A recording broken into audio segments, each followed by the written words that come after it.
আমি সুচিকিৎসা পাইতে চাই। হসপিটালে সুচিকিৎসা হয় না? না, কোনো সুচিকিৎসা হয় না। ওষুধপত্র দেয়? ওষুধপত্র তো কি দেয়, সব কেনায়। সব কেনায়? হ্যাঁ। কি দেয় অবশ্যই? কি দেয় আমার কিছু দেয় না, তাহলে আমি কমু কি দেয় না। আমি মোরলগঞ্জ হাসপাতালে আয়া পোস্টে চাকরি করি, আয়া পদে।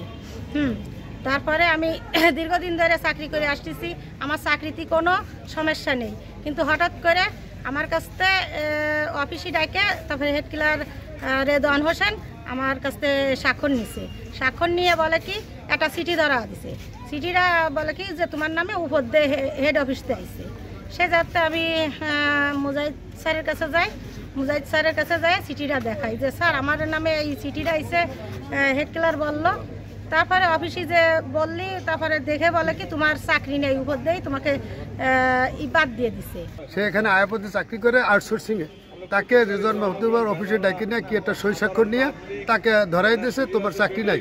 সে জানে না, শোনে না, সে ফট করে তাকে বলে যে তোমার চাকরি নেই। কিন্তু পরবর্তী জানা গেছে তার মেয়েকে ওইখানে চাকরি দেওয়া হয়েছে এবং ওই মেয়েটার কাছ থেকে সে ব্ল্যাঙ্ক চেকে স্বাক্ষর নিয়ে তার 70,000 টাকা তুলে খায়। এই দুর্নীতি এখানে রীতিমতো এটা একেবারে একটা দুর্নীতির আখড়া হিসেবে পরিচিত হয়েছে এবং এটা দীর্ঘদিন ধরে আমরা এই মানববন্ধন করি, বিভিন্ন রকম অভিযোগ করি। যদি কেউ কোনো এর কথা বলে তারা তাদেরকে দমন পীড়ন করে অফ করে দেয়। আমরা এর বিচার চাই এবং এর সঠিক মূল্যায়ন আমরা চাই। ঔষধপত্র পাচ্ছেন? ঔষধ পান না? ভর্তি হয়েছেন কয়দিন? ভর্তি কয়দিন হয়েছে? কি হয়েছিল? সুস্থ হন না?